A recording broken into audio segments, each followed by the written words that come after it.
It's Laquanda's Heart, and welcome to another edition of the Livestream Wellness Series.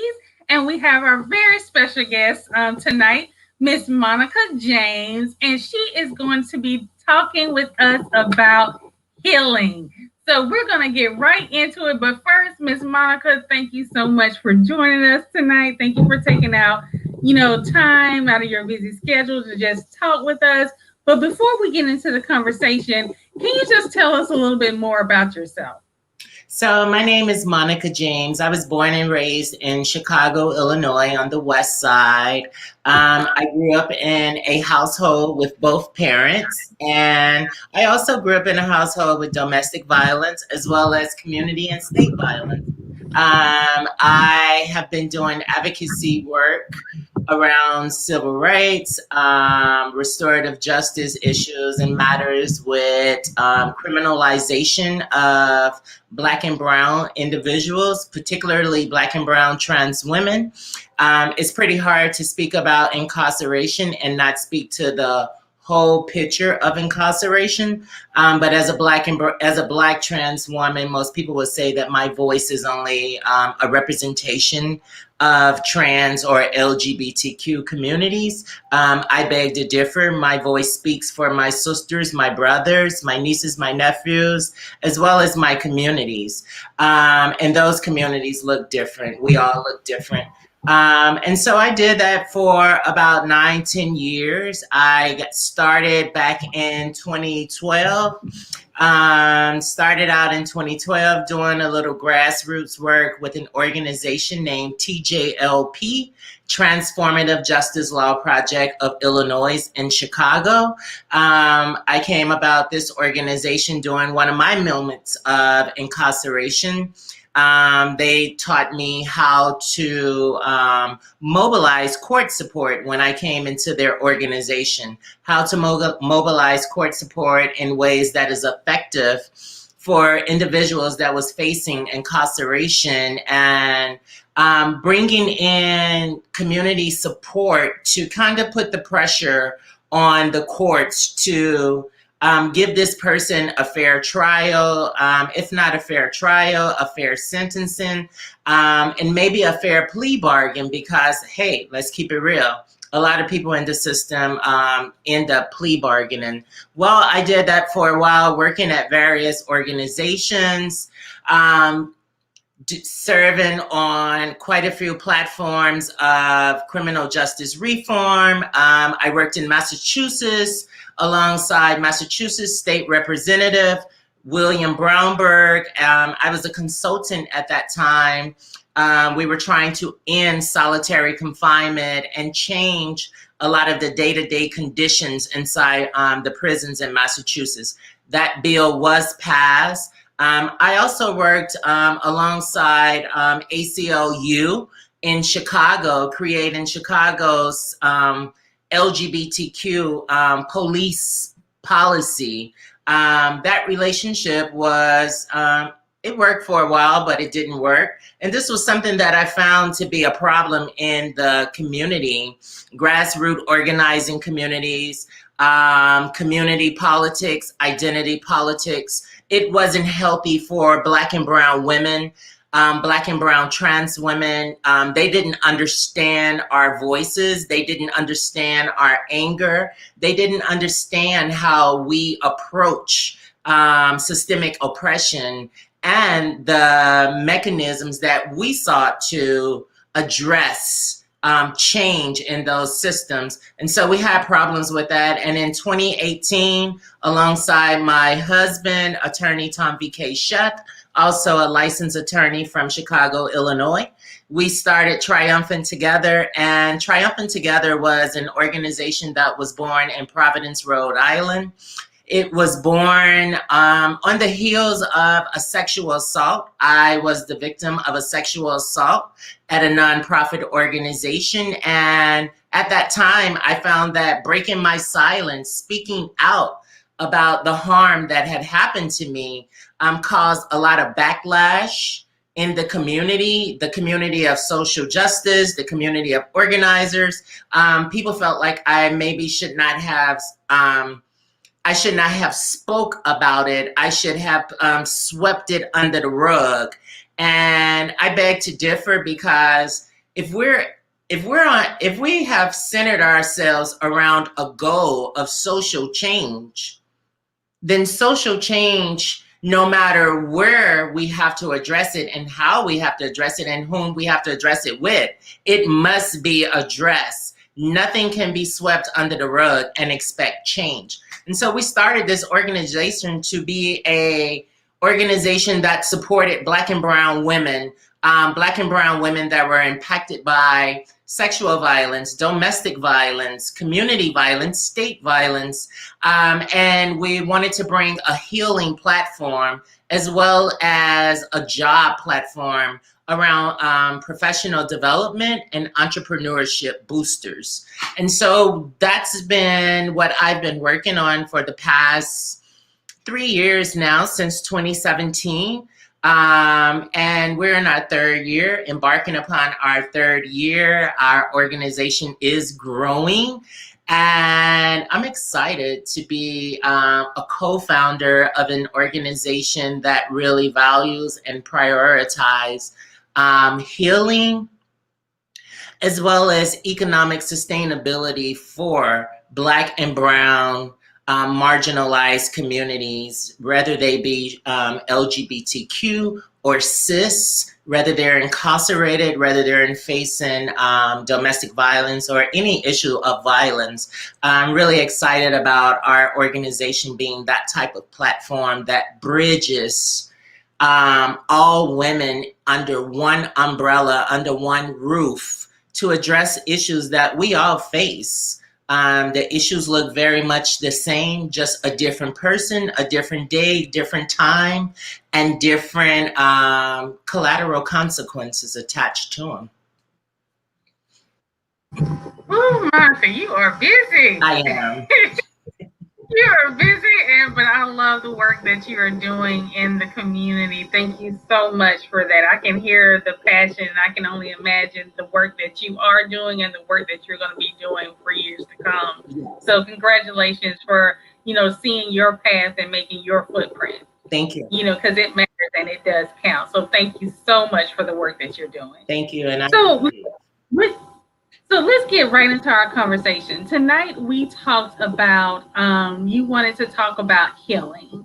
I always ask my guests to choose a topic that's important for them. Why was healing important for you to discuss for tonight? Healing is very important for me to discuss as a Black woman growing up as a Black child. I remember the violence that Black community was under. I remember facing violence in my own home. As I said, in my household, we had domestic abuse. And I also know what happens when that trauma, that violence is never addressed in ways that is very much transparent, head-on, open, and with a solution toward ending the violence. And also myself, during the time in 2017 when I was the victim of a sexual assault, that 2018, I was very, very, very jaded. I was disheartened. I was hurt. And no matter where I went, that hurt came out of me because I needed to heal, and I hope to be able to heal amongst my sisters and my brothers who were also in the same spaces with me, watching me, witnessing me suffer and witness the hurt and the backlash that I was experiencing. And people actually turned a deaf ear. And so when Me Too movement really started to blossom, and all these women started coming out of the woodwork, identifying that they too were survivors of sexual assault. I felt like, what happens to Black trans women like myself we too are the victims of sexual assault, and no one is prioritizing how we're healing. The resources are not resources that bridge us past and beyond the incident, but rather keep us glued and isolated within the incident. Um, and then there's so much stigma around women who break their silence around sexual assault, sexual abuse, domestic violence. There's so much stigma that some women don't even want to break their silence because they figure that breaking my silence is going to subject me to more than what I'm already dealing with. And I witnessed that myself. People were not ready to address the truths that I was bringing to social justice, restorative justice, community spaces, but I wanted accountability. I wanted accountability from my perpetrator. I wanted accountability for the organization that was protecting the perpetrator. And without that accountability, I felt like the whole movement was tainted because, again, we pick and choose which issue we're going to address, which life we're going to prioritize, which life we will shut this world down for. And Black women are always being policed about our tongue, the way we express, the tone. Someone is always policing our words, our tone, our body language, our body type. The darker we are, the more fearful people become because we spoke. And I literally was in space amongst other women who is really embedded in the social justice movement. And these women told me that, I made them feel uncomfortable. I made them feel threatened. And I'm like, how do Black women make you feel threatened? Because we have a different swag. We have a different way of speaking, and we also have a different way of carrying trauma. We have a different way of carrying the struggles that we face. Each and every last one of us, we carry our baggage different. But when we are in community spaces amongst other survivors, other Black and brown individuals, and allies, our allies speak in ways that they don't understand. And because they don't understand, they say, well, you're frightening me. You're making me nervous. You're making me uncomfortable. And so I felt like healing is the most appropriate conversation for me to have as someone who I prioritize my healing, wellness daily, because it never stops for a Black person. It never stops for a Black trans woman. We're in the prime of Black Lives Matter. We're in the prime of social reform. But we're still not safe, We're still not safe as Black women. We're still not respected and treated equally as Black women. And then I don't like using identity politics. And so a lot of times you'll hear me say, as a woman, and when I say as a woman, I'm talking about all women, like women of all walks of life, because I really despise identity politics. I believe identity politics are very divisive in the very core of their existence. I believe that identity politics also excites and escalates violence rather than ending and minimizing the violence. And so healing is always something that, as a Black woman, I know I have to keep up. I have to keep pushing that forward. That is a continual process. There is no, I'm good today, but tomorrow something comes up, and that something can be something that's happening in my family. And if I'm not mindful about my healing journey, then I too can slip off my bandwagon of healing, or I can be triggered because the pain and suffering is so very dear because we all witnessed it. And so healing is something that I love to talk about. I love to hear other people's strategies around healing, addressing trauma, addressing violence.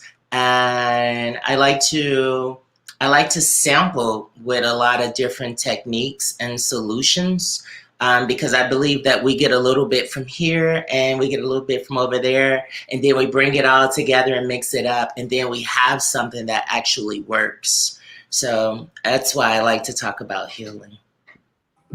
Well, I am all about healing. For individuals who do not know, I am the founder of Healing Black Women, and I coordinate with 13 other women to promote every form of healing that you can think of in terms of Black and Brown women.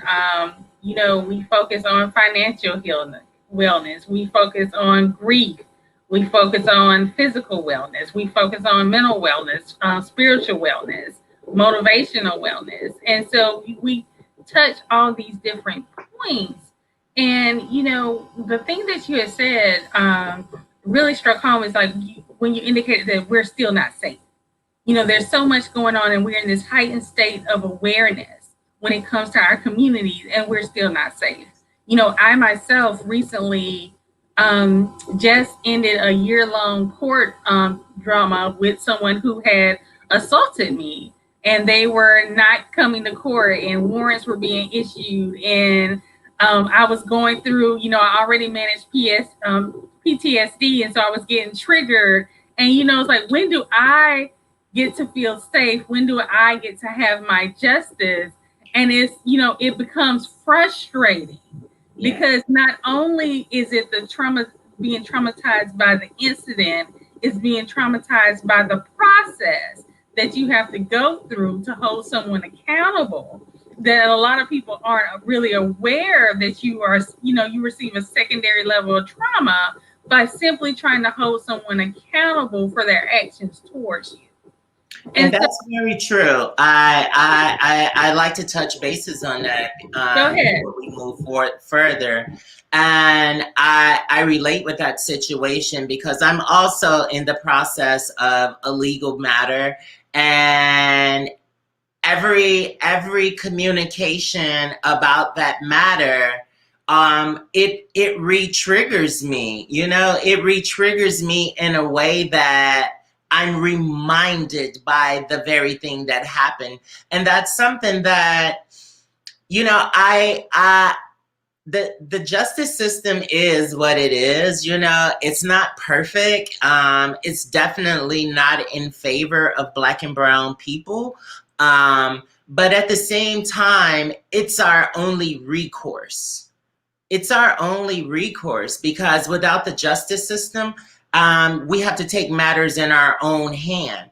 And well, if I take matters in my own hand, then now I got to answer up to the justice system. So I get that. And I wish there was another way. I look forward to, I used to, no, I take that back. I used to believe in community accountability. Until these things happen, I realized that community accountability doesn't happen. Only time community accountability happens is when we offend white people in our space. So I had to say that. I will agree with you. As a hardcore lifelong mental health advocate, we always in that space we always tend to talk about how people stigmatize and traumatize individuals with mental health conditions, but we don't talk about how other Black folks demonize and stigmatize other Black folks into not receiving treatment. And then when something happens, they're like, why didn't they get help? Well, you call them crazy. Well, when you were around them, you were saying, oh, they need to be in a psych hospital. Why are you taking that medicine? You tell them, oh, get over it. You're strong. You can handle this. You don't need to go see anybody. And you're too toxic. Yeah. You're toxic. So we don't foster a level of community accountability unless it's someone else outside of our community attacking us, and then we have to say you have to be responsible. Yes. So we're not always saying we need to be responsible for what's happening in our own home. And I agree with you. That's something else that, again, the conversation around healing is like, before we can ask someone else to value and see us with value and respect, we have to leave that. And in the community, in the Black and Brown community, we don't value each other in that way. We do not treat each other as if we live in villages, amongst kings and queens and seeds that are destined to sprout, but rather we treat each other as if we're on a battlefield or in an alley. And again, it's like the times right now is like everybody is talking about, well, we want to see less police. Well, if you want to see less police, you're going to have to do some self-accountability, because people who are living their lives for the better each and every day, their communities have less police presence. People who are minding their business, trying to start up businesses, going to work, parenting their children, pursuing their hobbies, protecting their property at best they can, those people have less presence of the police. But for people who are living to go to a party, sit on the porch with 20, 30 people, smoking weed, drinking cocktails, kids out in the streets at past bedtime, these people have a job to do, and it is self-accountability. You have to be accountable to yourself. When you are accountable to yourself, and this is what I believe that prison abolition is. Prison abolition is not some breaking news story that one day we wake up and all prisons and jails are shut down. All inmates, detainees, political prisoners, and all that have been released because protests and community politics shut the jails and prisons down. Prison abolition happens when an individual has something that happens within themselves, that self-epiphany that makes them accountable for their life. And that accountability turns them away from the things that led them into police encounters, prisons and jail situations. And I feel like in these community politics, we don't talk about that. We just continuously talk about releasing people, but we're not talking about the violence that is happening at the home front. We're not talking about our own people making us unsafe, and so again, healing. You have to heal. And when you heal, then jails and prisons won't have a choice but to shut down. Police force won't have a choice but to lay off some police officers, because there's no crime to respond to, because the people are holding themselves accountable. And so that's why I say this thing about healing is inner. It's internal. It starts with yourself. It's an individual process. It's an individual journey. And yes, we can be in collective spaces and share that journey, but each and every second of the day, that healing journey is an individual process. Because at any circumstance, any instance, you can let that go. You can lose that. Bad relationship, bad response, bad people. And there is such a thing as bad people. Like, I'm sorry. Everybody is not on the same level. Everybody is not in the same headspace. Everybody is not in the same heart space. And it is generational trauma. It is generational trauma. But how do we, as people who know, we know what the problem is, how do we overcome that without addressing ourselves first? Because I'm a firm believer that my oppressor, my enemies only have the amount of power that I give them. If I don't give them any power, they don't have any power. If I don't give them any headspace, they don't have headspace. And so that's a part of healing. And when you heal, you start finding pleasure in other things, simple things. I buy art products. I'm not an artist. But I am an artist in my own rightful way, but I use art as a form of healing. I use art and I use cooking, baking as a form of healing. I clean my house as a form of healing. I read a book as a form of healing. I exercise as a form of healing. I dance.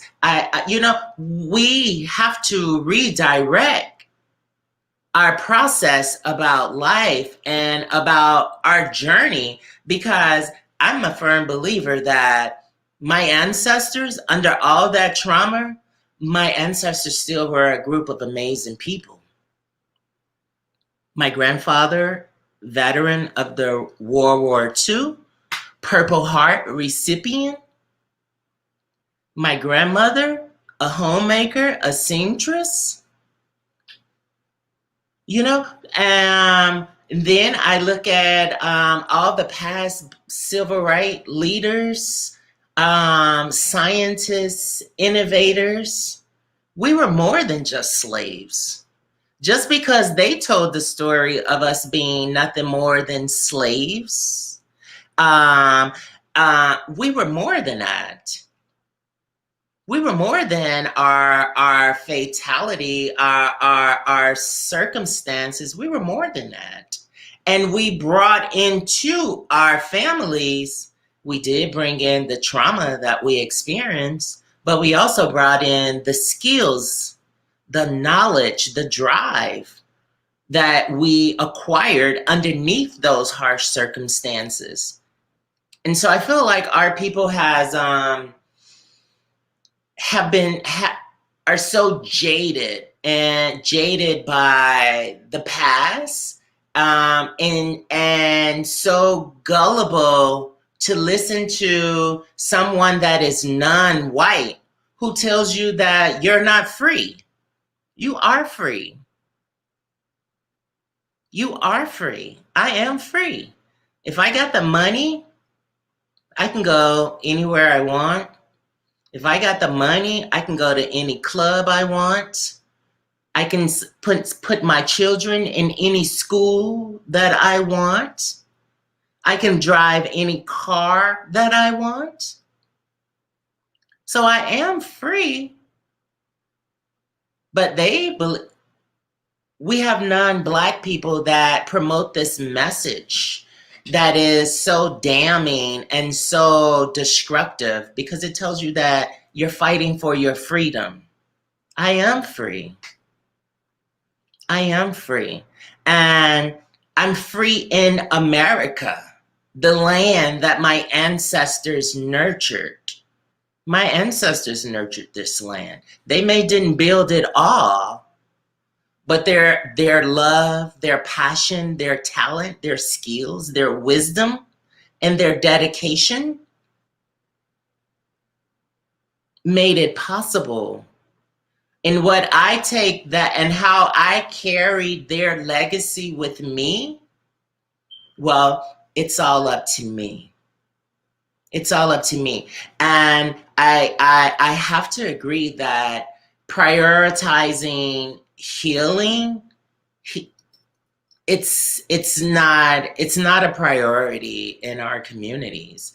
And like you said earlier, if people are seeking therapy, seeking something that looks non-Black, then you are boxed in under stigma.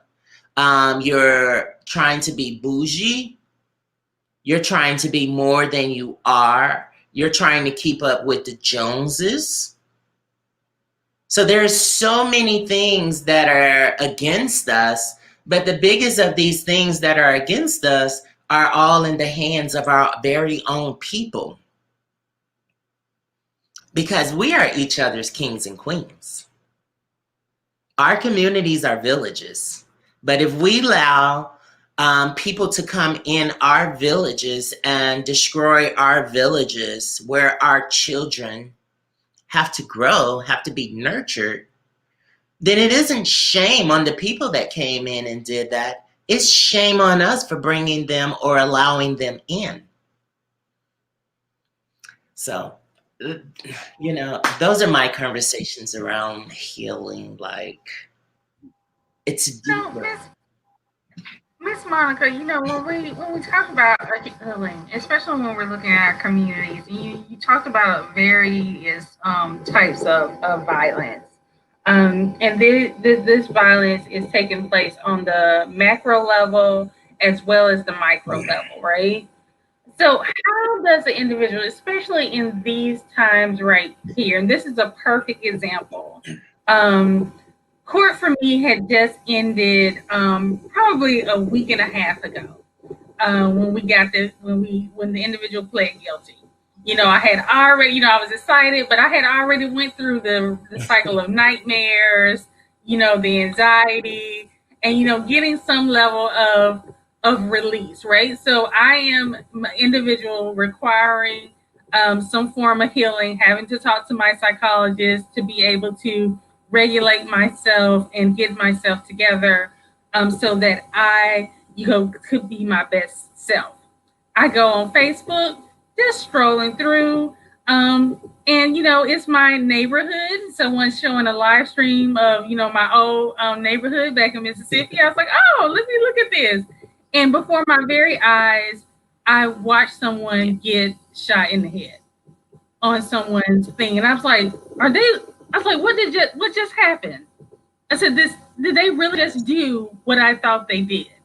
And so we have these situations where we have individuals who are in need of healing, but then we're also seeing this bigger form of trauma that is taking place. And what I had witnessed was two African American males. And, you know, it's this bigger form of trauma. And the thing that, you know, a frustration for me is that we forget when we have these conversations, such as what's going on with school violence, school shootings, we exclude children in urban areas who have to go through certain neighborhoods to get to school, or who watch their neighbor get shot, or who's exposed to violence every single day. How do I, as an individual, begin to start my individualized journey of healing when everything around me seems traumatic? In my community, there's community violence and state violence that I have to tackle as well, simply because that's just where I am. Where do we start with that? Well, again, self-accountability. What do I want? What do I want for me, for my children, for my family? I lived on the south side of Chicago, and there was violence happening all day, every day outside my window. But just because that violence was happening, it wasn't going to throw me off. It actually put a fire under me, that said, okay, I got to keep reinventing myself so that I can land that job, that could actually afford me to live in another neighborhood. And I know that sounds like running, but what they say, if it ain't working there, you got to move around. And again, I feel like it is about dedication. It's what I want for my life. There's this thing right now about, decriminalizing sex work. I feel like decriminalizing sex work is saying to sex workers that, we're going to make it so that you can be a sex worker and you take that and be comfortable and you stay there. It's almost like a pass for you to be nothing more than a sex worker. And I say that and I use that illustration because myself, I'm a former sex worker. But the day came when I said, wow, I'm really, really fed up with this. I'm really fed up with this. I'm not safe. I'm feeling dirty. I'm not making any type of money that I can actually live off of. It's all to rob Peter to pay Paul. So I had to make a conscious decision for myself. Was I going to continue to do sex work? Or was I going to continue to try and reinvent myself for another line of work? And that's what I did. I continued to reinvent myself. And that's what I've done from every job, every assignment, every project, every speaking engagement, every workshop, every training. I always leave with a mindset that, okay, this is the feedback. Okay, now I need to go and I need to reinvent myself. See, you don't never stop working on yourself.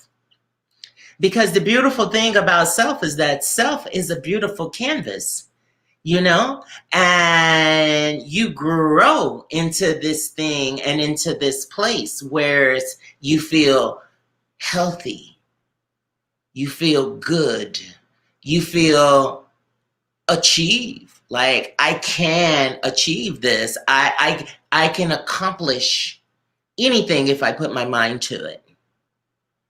And I also too had to get out of Stupidville. Stupidville meaning that I had to recognize that the lifestyle of the rich and famous, while it looks all good and there's tons and tons of money, there's tons and tons of places and things to do, but I also had to look and say that they're not living their everyday life either. They're not happy with all that money. And don't get me wrong, money, it brings about choices. Money is nothing more than a tool that provides you with choices. You have many, many choices when you got money. If I go to the store and I got $100, I have a few choices. I go to the store and I have $100,000, I have a vast array of choices. So I feel like when we prioritize, when we see the big picture, when we know who we are, I know who I am. I know that I am a Black, beautiful, trans woman I identify as a woman, a Black woman, and I know that I'm intelligent. I know that I'm lovable. I know that I'm witty. And I know also, too, that I'm a role model for nieces and nephews. So I hold that in dear. I hold that with, I have a responsibility because I am the matriarch of my family. So if I allow myself to just go to the wayside, then here comes the cycle of people in the family behind me going to the wayside. And I feel like it's again, it's about self accountability. What do you want? When we ask people in the community what do they want careers in the rap world. They want careers in basketball, in football, not knowing how short of a span these careers last. But they're looking at the glitz and glam of it all, and they never say they want to be doctors, scientists, lawyers, judges. They never say they want to be a engineer. And they frown upon local, like mediocre jobs, entry level jobs. But entry level jobs that's how you build these skills up if you don't already have them. If you wasn't afforded a Ivy League education, if you wasn't afforded a higher education at some community college or some HBCU, you may were self-taught, but you got to continue to educate yourself because education is healing. When we know ourselves, when we know our history, a lot of us don't even know our history. We don't know our ancestors. It stopped at grandma's grandmother or grandmother's mother. It stopped. And so that right there is trauma within. That's trauma. And I feel the same way because for me, for years that made me feel lost. Like I didn't know nothing past my grandmother and my grandfather. And my grandmother and my grandfather didn't care to talk about it. So there was trauma. They were hiding some trauma. And so the things that I experienced from my dad being abusive in the household, well, I see why. Because people over here are sweeping things up under the rug, and then they're like, it's piling up. And so things happen when stuff piles up. When it piles up, stuff happens. But when we become accountable for self, when we love and value self, the love resonates. It goes before us. And so people that love self don't go out and kill someone else because you have a conscious mind that tells you, well, you kill someone, you just maybe kill yourself. You're next. So people who love themselves value their life, regardless if it's living in Beverly Hills or living on 47th and Low. You have to love yourself and you got to work. So what if we got to work harder? So what? There's great joy once you get there, though. Do you believe that you can get there? Yes, I do. And that's what I have done. And that's why I say healing is my conversation, because I had to take a little bit from here, a little bit from over here, a little bit from over here. And I was a junkie for social justice. When I came in, I believed that we can actually live in a world without racism, without transphobia, homophobia, body shaming. I really believe that. That was what made me come out and be this poster child of prison abolition, prison reform.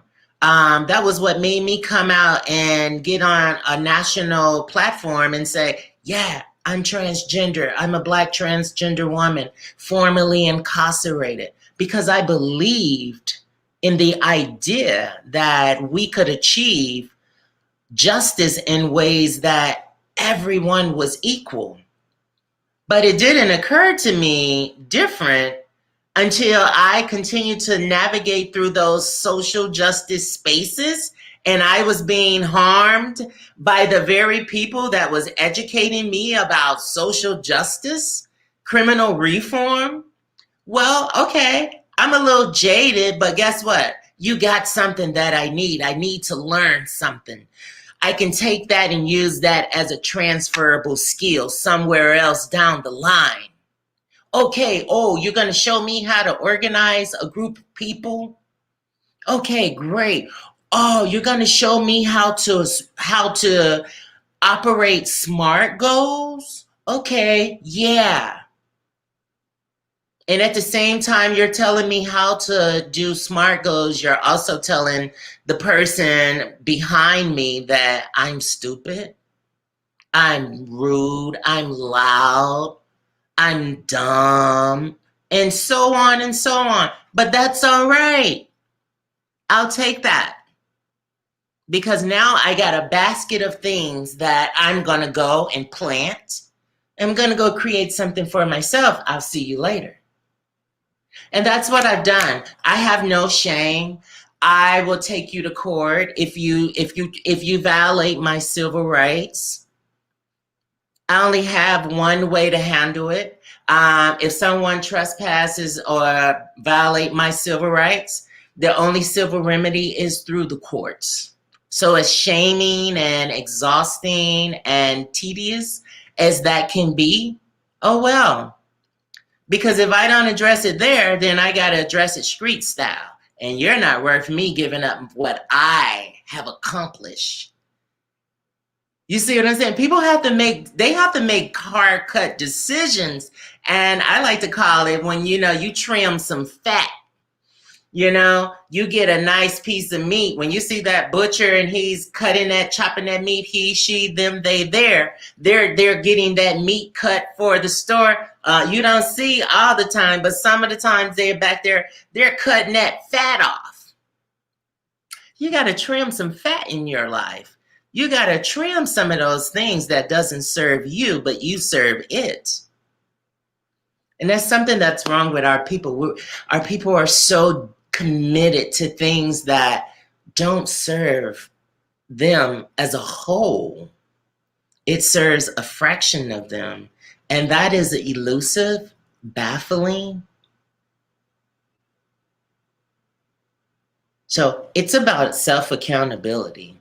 And the healing journey is so beautiful because when you heal and you look back at a picture 10 years, 15 years, you say, ooh, wow. You really can see the hurt, the sickness of not being whole. You can see that in that picture. So, and to see that, it's enough to propel you forward, girl, yeah. Monica, you hit something right there because I always tell, individuals like track your journey. Track your journeys. Don't be afraid to look back at certain things. Don't look over your journal and realize, some of the things that you have gone through and made it through. And I always tell individuals, life isn't necessarily about you won't go through something again. It's about that you have learned a particular set of skills that makes it easier for you to process through that moment so that you can elevate instead of sitting when it happened. Because the first time it happens, you may sit for a little bit. The second time it happens, now you can recognize it earlier. Mm-hmm. You know how to deal with it, and you can elevate and move on. That's what we're trying to do. And in speaking about that, because you had brought something up earlier in our discussion, and I know we talked about this before when we had discussed, and you went in and you talked about Triumphant Together. And the thing that I loved about the work that you're doing is that you're creating a bridge to get past the incident. And that so often when individuals begin to experience certain things, or they get caught in a particular system, they're stuck, and the system around them is designed to keep them within and not take them out and develop them so that they can move on. But no, this person is all of a sudden dependent upon this system that is supposed to support them, elevate them, and have them move on. Yes. So can you speak a little bit about that? Yes. Talk about the work that you're doing as far as bridging, but I really want people to understand, what happens to folks and how people can somehow get trapped in these systems that are supposed to be supporting them and how that hinders their healing. Yes, I again, myself, I recognize that I was traveling all over the world. I'm speaking at top flight Ivy League universities. I'm speaking before, I'm doing a training for the public defender's office. I'm posting on Facebook because one, yes, I'm excited, but also two, I'm allowing people to witness my journey. But at the end of the month, I couldn't pay my phone bill. Someone else would have to pay my phone bill. Someone else would have to pay my light bill. But I'm all over the place. I'm getting this certificate from this community organization. I'm being asked to come over here and do a training. I'm being asked to come to this event, this group. And things they would always say is that, and we're going to have food, lots of food and drinks. And I would always say in the back of my mind, like, the fuck I want to eat when I ain't going to eat that much. So why did you tell me about a bunch of food? And then I seen how the system, the system, community politics, get you there and hold you in this one place because they're playing off of my desire to see change. They're playing off my trauma and my pain, and they're only giving me just enough to keep coming back. So they're not trying to build skills within me, and they're not trying to teach me something new about the work itself. I'm being called in to be an impact. I'm being called in to give a impact testimony. So you didn't call me to work on the policy from scratch, from the beginning all the way up. You called me after you, a group of non-Black people, done created this policy, and now you need me to go before the authorities, dignitarians, and speak about my trauma, my pain. And when I'm done, you're going to pat me on the back and tell me, you were amazing. You're so strong. You're brilliant. But I'm poor as shit. I'm one step away from being evicted. And so Triumphant Together, I said, well, I don't want people's stories. I don't want people focusing on where they've been. I want people to come in and have a vision of where they want to go. And along with that, I want them to bring self-will, because I can't do it all for you. I'll support you all the way. I'll support you in any type of way that I can. The organization will support you in any way that the organization can. but we can't do it all for you. And so I said, I don't want an organization that just,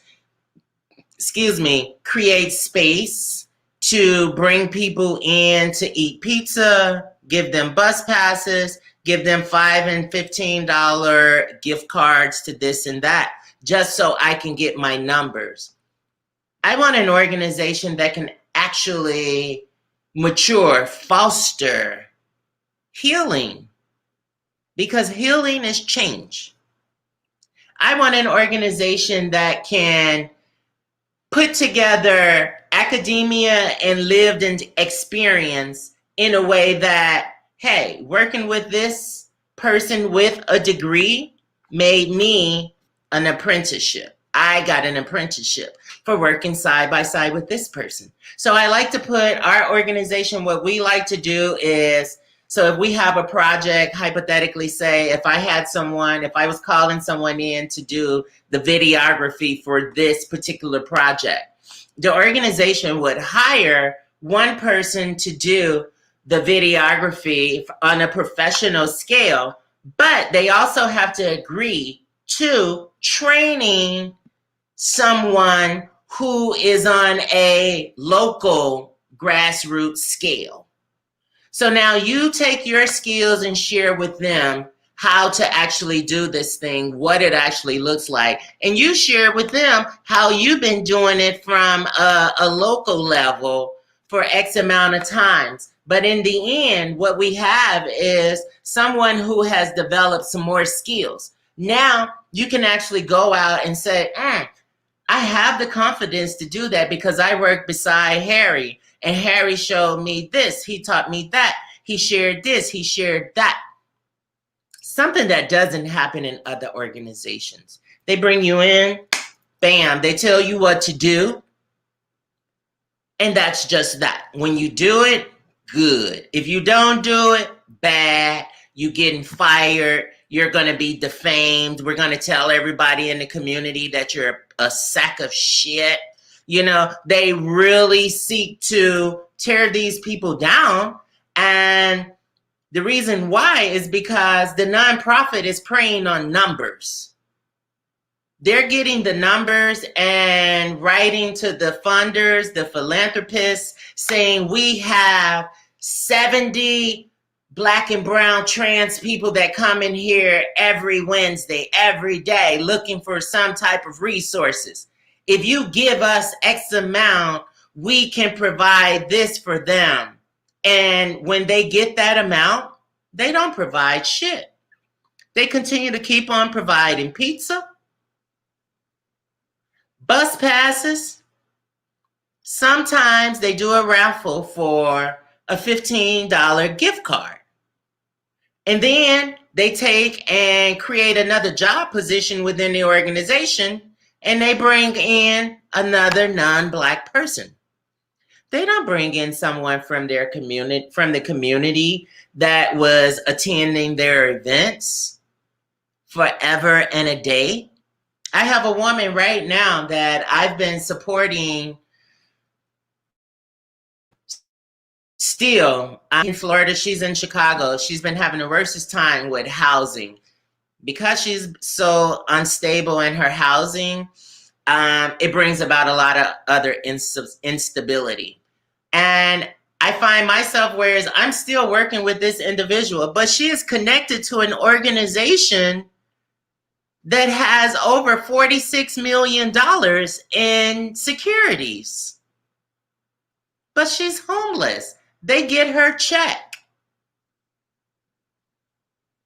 She does has mental health issues.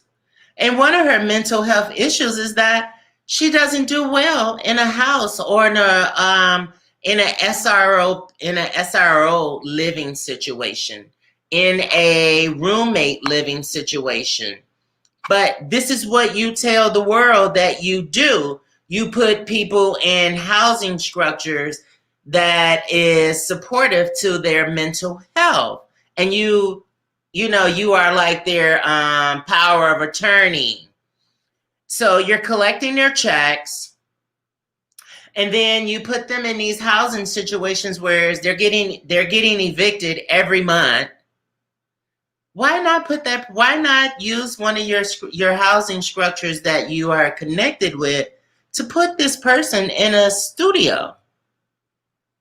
Because you see that this is their only problem that is creating a heaping handful of collateral problems. And so the thing that people don't understand is that nonprofit cripples you because, for one, it exploits you of your talent. 9 times out of 10, these nonprofits exploit our people of their talents, of their stories, of their labor, of their ideas. Take it and make it theirs. And then when they get ready to discard you, they discard you like yesterday's trash. And for Black and brown trans people are preyed upon for mental health issues and health issues. Hey, we giving out hormones over here. Come over here. Come over here. This is a totally inclusive place, safe, affirming. There's nothing affirming about it. There's nothing affirming about it. First of all, you're giving me hormones and setting me up to have bottom surgery, and I don't know a damn thing about all the collateral, all the consequences of having bottom surgery. I don't know all the consequences of being on hormones.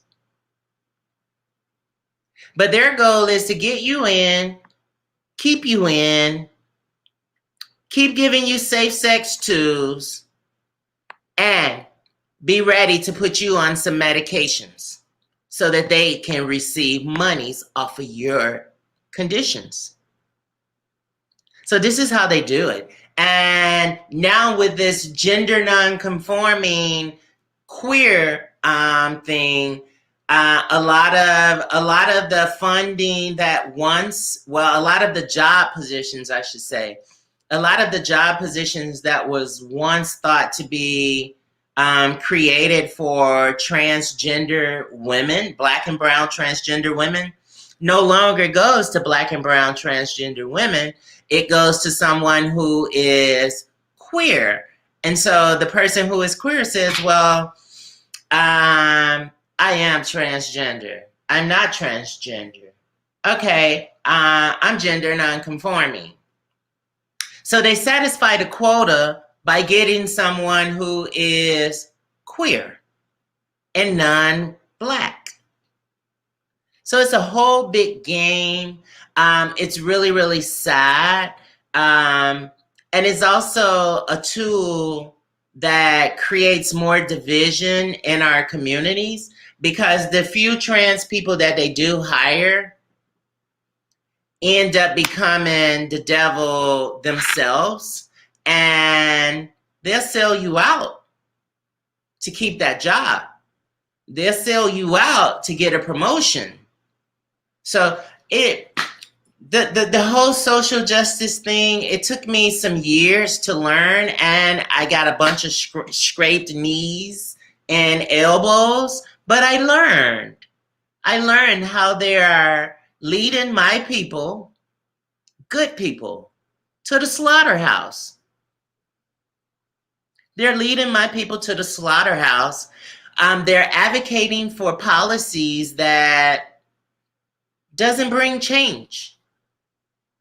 They say that we're doing reform, but then when you see the policy, it's no different than the policy they had prior to this policy. And then not to mention that the people who are playing the intercessor of they're between the community and the government, those people are white. Those people are actually, they started their business right after the emancipation of slavery. They started their business, and our people are just never reading deeper Even I was guilty of that, you know? I became affiliated with some shit that if I had known better, I wouldn't have signed up for that because it brought me more harm. It targeted me. It told me how I had to heal, how I had to approach my community, how I in one situation I was told, "Oh, you're not being Black enough." What the hell do you mean I'm not being Black enough? Well, why don't you say things like, "Hey girl, what's up, girl? What's up, home girl?" No, I don't talk like that. Not when I'm trying to conduct business. Now, if we out on the streets, having a good time, everybody is shaking it like they, shaking it to break it, then sure, I might holler out, "What's up, homegirl?"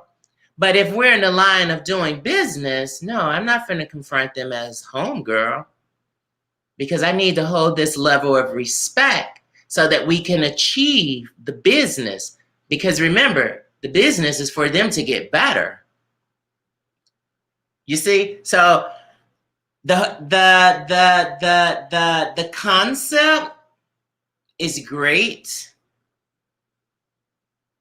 but it's exploiting our people, and it's putting black people in a much more volatile position than we're already in.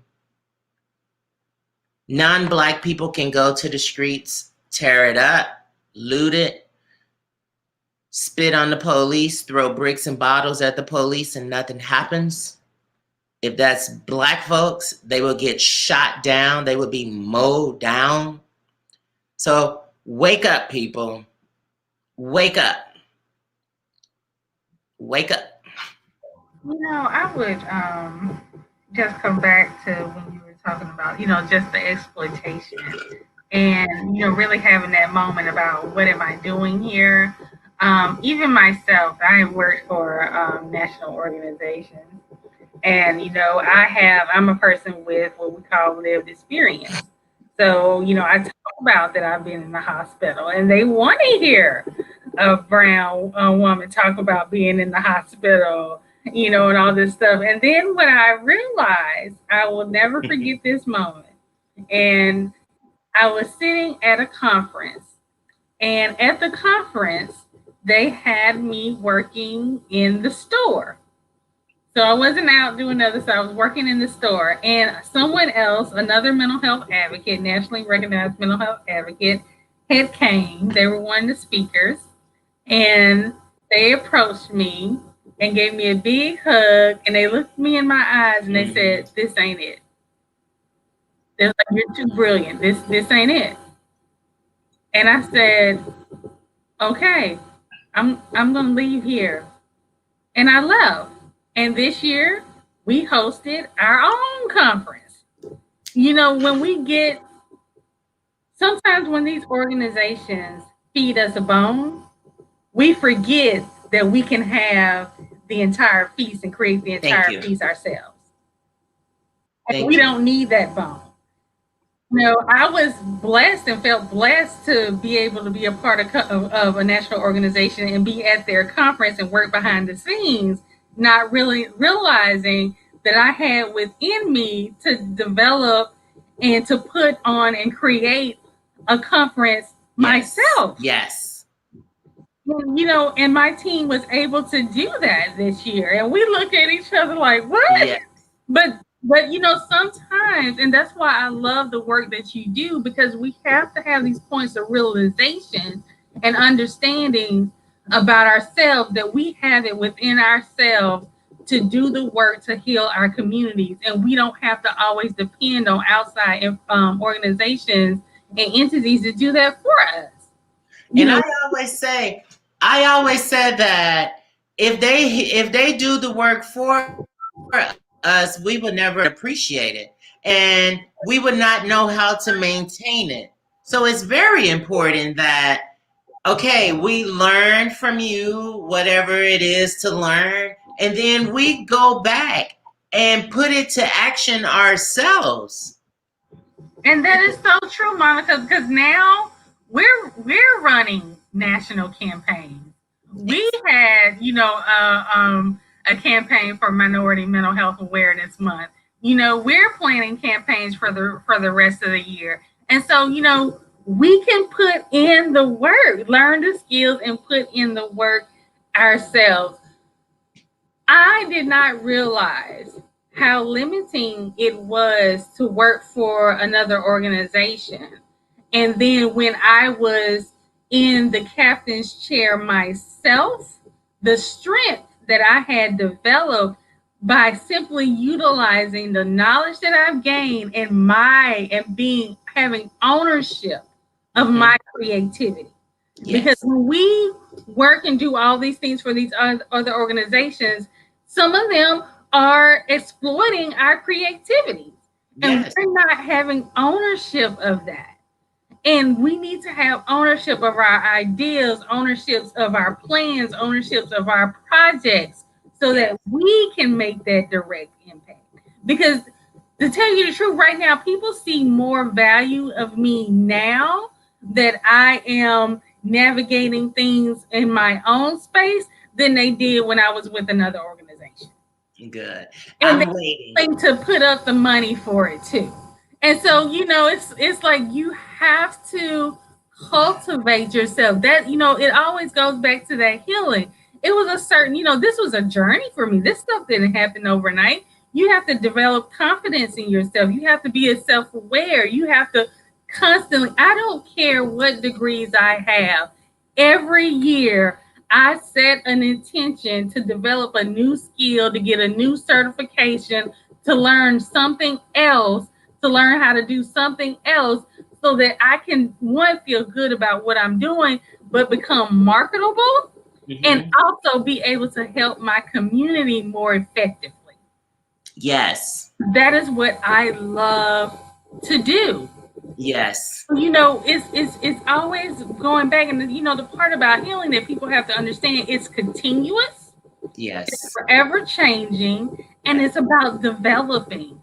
Yes. Healing, if your healing has you stagnant, you're not healing. You're not healing. Your healing should be about development. So if you're stagnant right now, you're not healing. Yes. You're not healing. You're sitting still. And healing is not sitting still. Healing is movement. Healing is forever movement. Thank you. We have to understand healing is forever movement. And it does not stop. And you're always need to work on it. And when you're in a good space, when you're not in a good space, it should be something continuously that is taking place every single day, to have a moment for yourself. Yes. Because it all adds up, and this is just, remarkable. I love talking to you, because it's like, oh my gosh, she's been speaking what I've been trying to preach to people for years.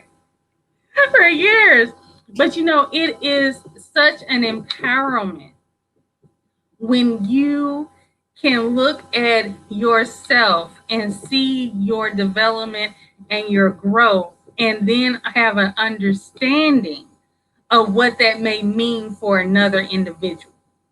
And so, like you, Monica, you create and develop projects, programs, and organizations so someone else can experience that. Yes. And because you have gone through and had certain lived experience, and you have developed skills along the way, because while you were there, you learned the things that you needed to learn. Yeah. When individuals thought I wasn't listening, my ear was to the wall. And I was like, oh, that's how you do that? Okay, I got that skill. I got that. And so, you're in these positions, and you're developing, you're growing, like, what is it that I need to know so that I can move myself forward? Because when you move forward, your people move forward. Exactly. You have something else. Someone told me something powerful, and I didn't understand it then. I was so frustrated. There was like, if you really want to go help your people, go out there and develop yourself, and you'll be able to come back and help your people. And that's, I was like, why are they telling me that I gotta do this, I gotta do this? And then I understood.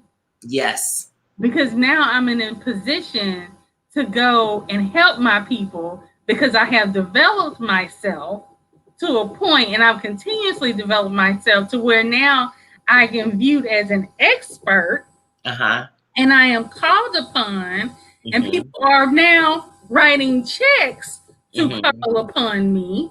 Yes. And so, you have to, and another part of this, individuals, people, you got to know your value. You have to know your value. You have to know your value on this journey for yourself, for the people that you work with. When people are pulling on you for your knowledge, if you find out that you're in a job position and they're coming to you all the time, asking you, can you do this, that, and it's not in your job description, you need to talk to HR and say, can we put this in my job description along with some pay to reflect what I'm doing? Exactly. If you allow them to utilize you in that way, they will. They will. And the one thing that I've always known too, I didn't pick up on it until 2015.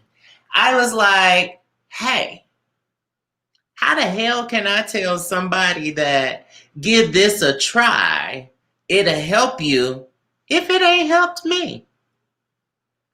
I remember saying that to myself, that how can I tell somebody to come out of sex work and do this if this ain't even helping me? And that's something that was another thing that I had to make sure that we wasn't just going to be another one of those type of organizations. I don't want to be that type of organization. I don't want to recreate the wheel, but it's a must that the wheel is recreated, because there's a set model, a set way of doing things over there that makes people over here feel as if, okay, that's the only right way. And no, that's not. That is not the only right way. That is the way that they wanted you to believe is the only right way. Because again, it only grows off of people who will not heal. People who have self-will, discipline, and dedication, they find themselves launching a project, gaining a new certificate here and there, gaining a new skill here and there, and before you know it, they've created 6 to 7 different incomes.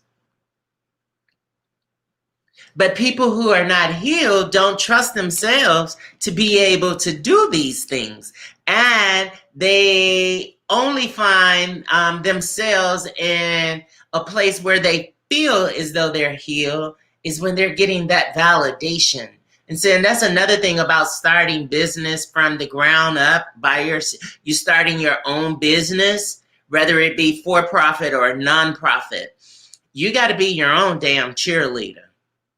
You don't get no validations. You don't get no congratulations. You don't get no accolades. You got to be your own cheerleader.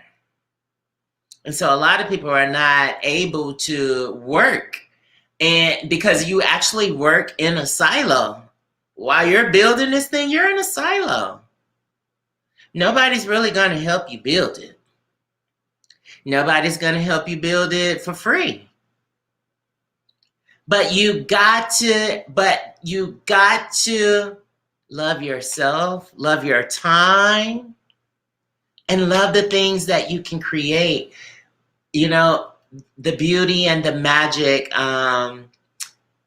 is created with our hands, It's through our hands and, the wisdom and knowledge that we hold as the people.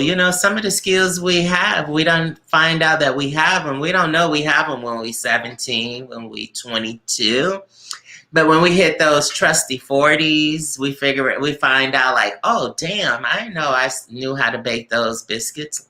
Oh, I didn't know I could actually build shelves.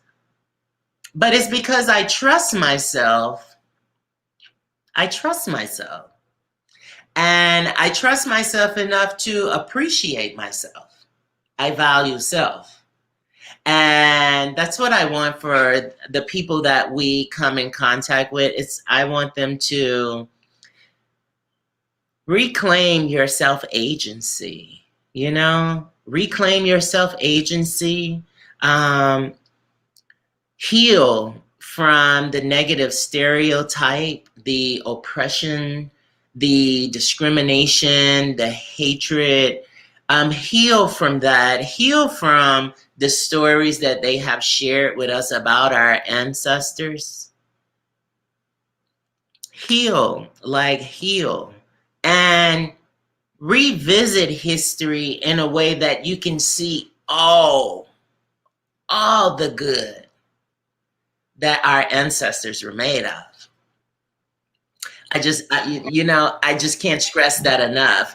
Like, we see them as slaves. We see them as submissive. We see them as frightened, scared to talk back to the white man and blah, blah, blah. No, throw that away. They were not scared. They were not scared. They were not submissive. They were not uneducated. They were very educated. They were just subjugated.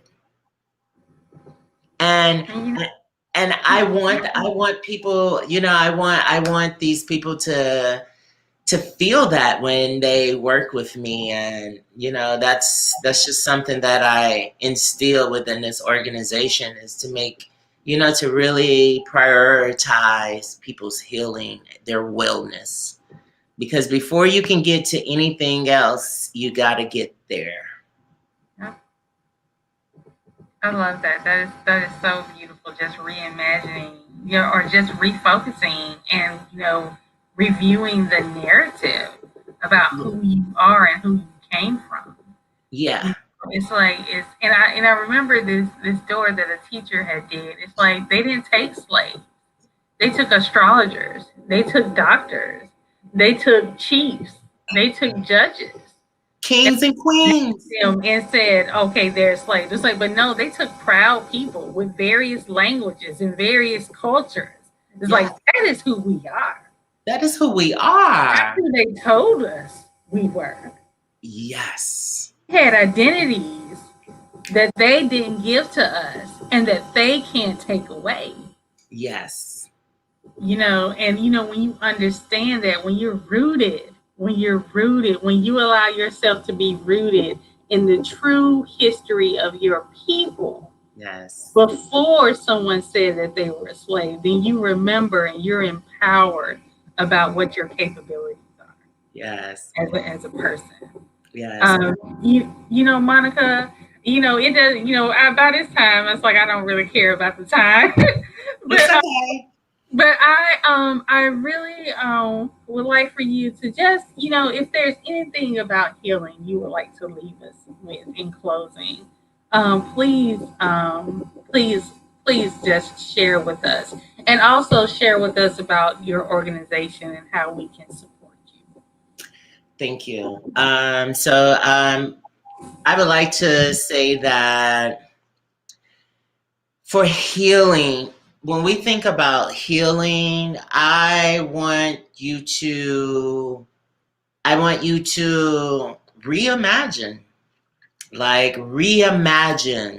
reimagine our people, reimagine our heritage, our lineage as doctors, lawyers, judges, seamstress, stylists, technicians, engineers, scientists. Reimagine them in that light that is healthy, But then also, I want you to know that we are free.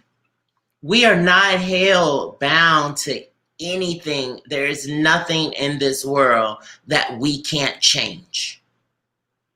And the healing that needs to happen, it's something that happens from the inside out. We have to heal inside out. And Triumphant Together is a wonderful organization. We're based now in Florida, Central Florida. One of the things, like I said, we do here is healing circles. Healing circles, we offer healing circles. We offer job readiness skills, professional development. We offer entrepreneurship boosters.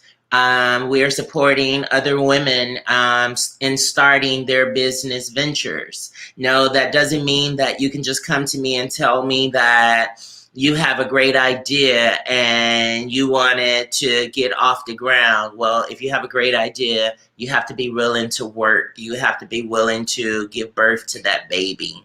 And we will support you along that journey. And another thing that we do here is court support.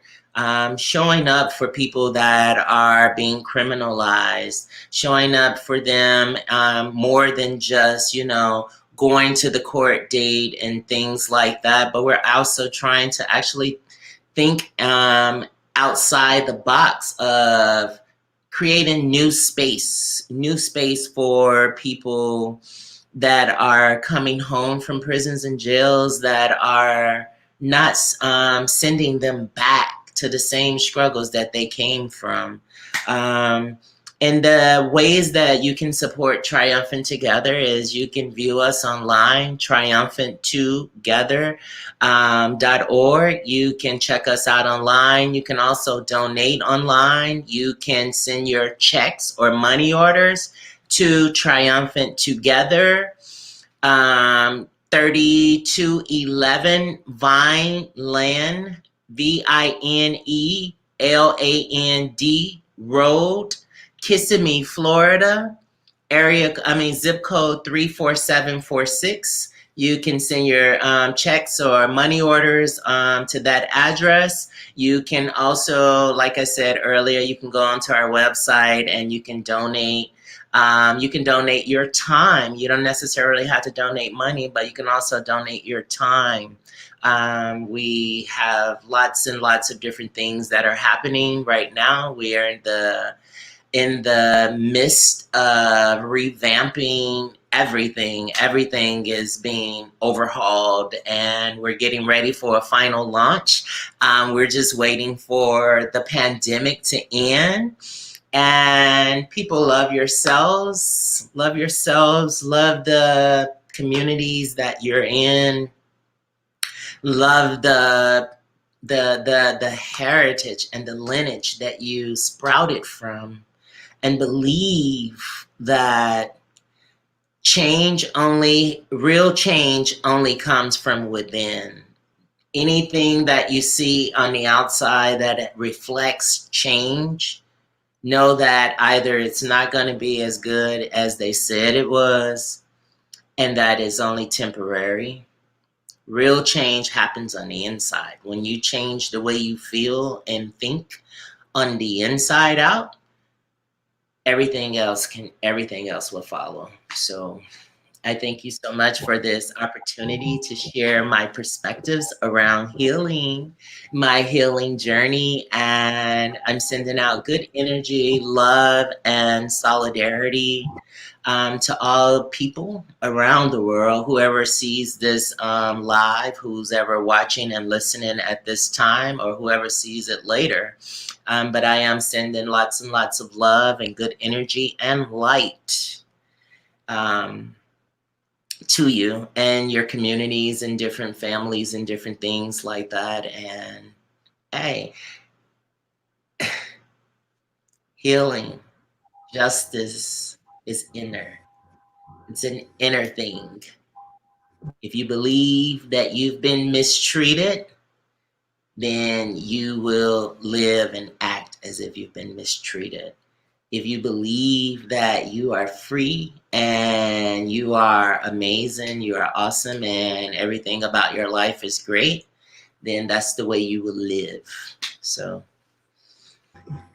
and for anyone who is watching, I will have all the information, the donation information, and contact information for the organization in the description box of the video. So you can always click in the description box and you can find all the information that Ms. Monica had mentioned earlier.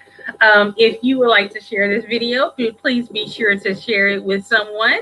They can view it here on YouTube, or they can head over to healingblackwomen.com and view it there as well. Ms. Monica, thank you again for such a powerful discussion. I absolutely love your spirit, your energy, and the work that you're doing. Thank you so much for just joining us tonight and just sharing your beauty. It is remarkable, so remarkable. Thank you. And thank you to everyone for joining us. You have a good evening. Bye. Bye-bye.